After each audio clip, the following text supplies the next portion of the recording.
Three, two, one. Welcome back to the Lightforge tier list. What do we call this? The valuation stream slash podcast slash video on YouTube.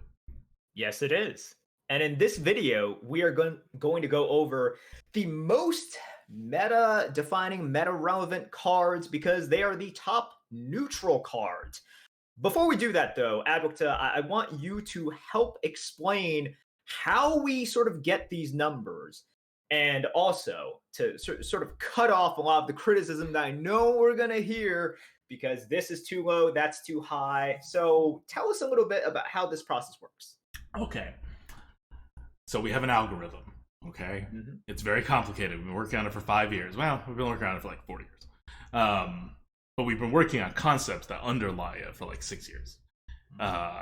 It calculates everything. It knows every card, what turn you're playing each card, like the percent chance you're playing each card on each whatever turn based on when it comes into your hand. It knows how to add cards into your deck, how to I don't know, ramp up mana or like have your mana reduced. It knows over a dozen sub values. Like we say tempo.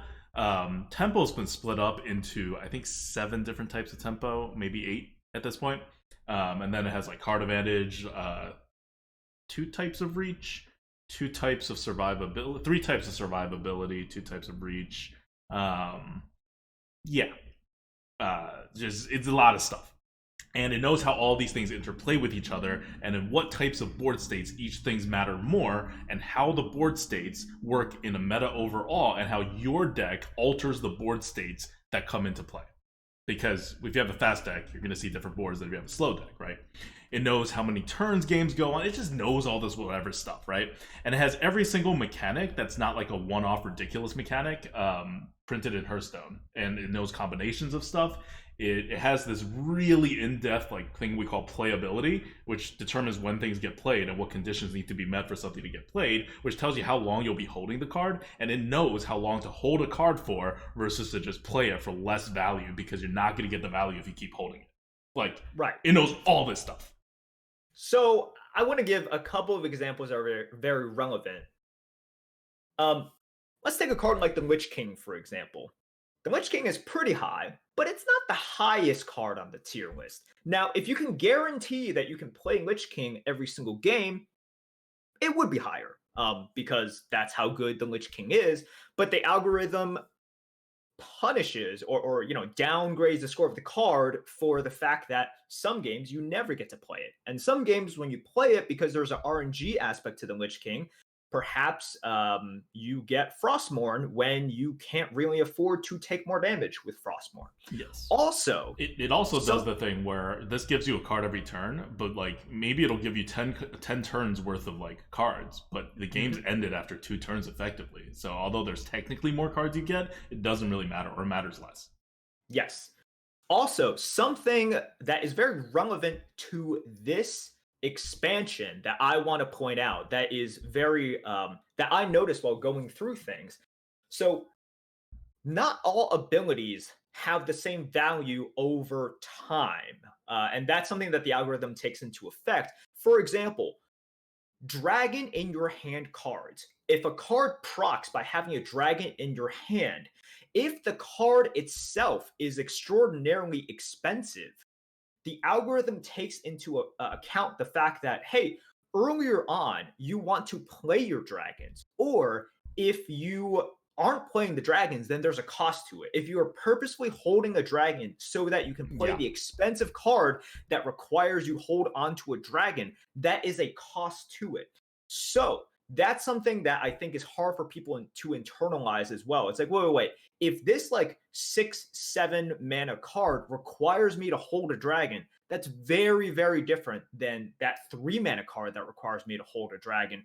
Because by that time, I'm either sort of incurring a cost of not playing that dragon when I can play that dragon, or it's all up to the fate in which I'm hoping to draw a dragon at that point. So this is something, and I want to point that out specifically because I think a lot of people will be like, wait, that card is like way too low. And it's because the algorithm knows it's like, okay, either you're incurring this huge cost or you're just saying, all right, I hope Yeah, I draw yeah, that 2 out of 19 dragon by this point. Otherwise, this card is going to suck. yep. So take those things into consideration. And Adopta, can you tell us a little bit about the scores? Yes. Because yes, yes, Okay, yes. so in addition to that, which is an excellent point, you're going to see a few cards on there that's going to look weird if you don't understand. And that's not because the algorithm is doing something weird, it's because humans are less good at internalizing these things that are just true about the game. And so the scores are right.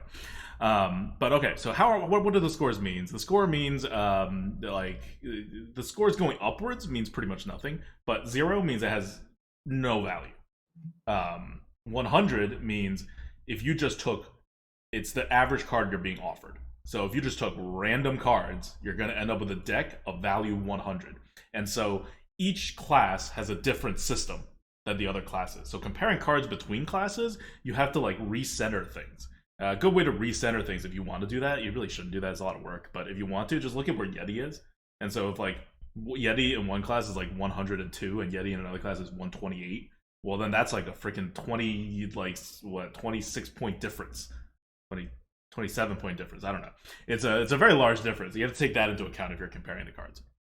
But that's how it's set up, and it's proportional within that system, which means a card that's rated 200 is literally double the value of the score of the average card you're being offered. So you would be kind of agnostic in having 2 random cards or that 1 card in your hand. That's a pretty big deal. So if we say, hey, this card's worth 200 points, you should think, oh, that's like worth 2 random cards. Yeah. So 2 things I want to stress for that. Number 1, the scores of it, we're not just trying to tell you this card on average is better. We're trying to tell you how much better it is, Mm-hmm. which is something a lot of other rating systems don't do, right? A lot of other rating systems, I know, for example, streamers will use like the 5-star system, right? And then something will be like 4.5 stars, another thing will be 5 stars, but the thing that's 5 stars could be one of the best cards ever printed. And it doesn't give you an exact sense of how much more valuable it is. That's something that we try to do with our scores. Second of all, I want to cut this off right at the stem. If you disagree with the score of a card, and I already anticipate this happening. Someone will look at it and be like, wait, wait, wait, a 110? This is way better than a 110. Look at the cards that are around 110 first. Especially around similar mana. Yes, for around similar mana. Because since everything is on a string, there is a lot of sort of push and pull of the tier list based on the worst cards and the best cards, such that there has been a lot of squeezing. And what you want to do is, if you think, whoa, wait, this is totally better than a 110 or a 120, look at what's around there. And then if you say, okay, this is still way better than similar cards of similar mana around the same score, then, you Yeah. know, you can make an argument. But I think you'd be very surprised of how many good cards, just using the examples I gave, are around 110 and 120 because of power creep, because of many expansions, etc., etc. Yeah, like the value of the Yeti keeps going down. It used to be a 120, and the value of a Yeti is 112 right now in neutral in this upcoming set. And I don't think that's too different than what it is in the current meta, like before the Descent of Dragons comes out. It is in the current meta. I'm trying to find it unsuccessfully. Oh, that's right. It's not in the meta. I just assumed the Yeti is in the meta. Okay, so that's not a very helpful. You were making some sort of joke, but then no, you were actually okay. Okay, so all right, so that's a bad comparison point for the current meta. But I do remember that when Saviors of Oldhim came out, Yeti was like 104 or something like that. It was like a very low number because when the Savior of Oldhim came out, the sets and the wall rotation and all the other stuff supporting it was so high value overall. So I know people are kind of freaking out over how high value the dragon set, the Descent of Dragons is, but it's really just like it's 2 worlds. It's a set of premium cards and then a set of like totally normal cards that you will never like blink twice at. And they basically took the weakest sets in the history of Hearthstone in this wild rotation and put them together. So the Yeah, overall value of this like meta that we're entering into is not actually that high. It's just kind of polarized. it's very polarized. I think this is the most important thing. No matter how much one expansion um, is powerful or not powerful, the effect will still pale in comparison with all the other cards, the field, right? People tend to focus on the new cards because they're new, and yes, there is a bonus, but even with that bonus, it won't overshadow the gigantic effect all the other cards will have. So keep that in mind as well. All right. Well, in case you're Yeah. wondering, we have like the lowest rated card is Millhouse Mana Storm at 0. We have other 0 mana cards, but they're all class cards. The second lowest card in this meta is Dragon Egg at 30.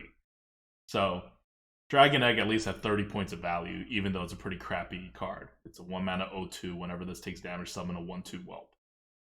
Like, it's bad. But it still has some value. Whereas Millhouse Mana Storm has pretty much no value because you really don't want to play it. Like, it's not like literally no value, but it's like you don't want it in your hand, in your deck. It's almost the same as having no card.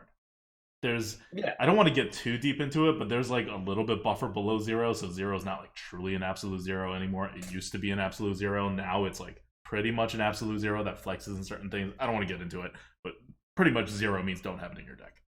Okay. All right. So we were going to talk about the top 7 in this episode, but we've already spent so much time talking about this algorithm stuff that we're just going to go to a different episode altogether to talk about the top 7. So we have a clean YouTube video that's just the top 7. Because let's face it, you are listening to this on the podcast or you're watching this whole entire series because you are arena experts and you care about this stuff. But the vast majority of people don't. So I want to make a clean video for the people who just want a top 7 analysis. Okay. Catch you guys on the next video. Until then, this is Adwicta. This is Merp. See you on the next one.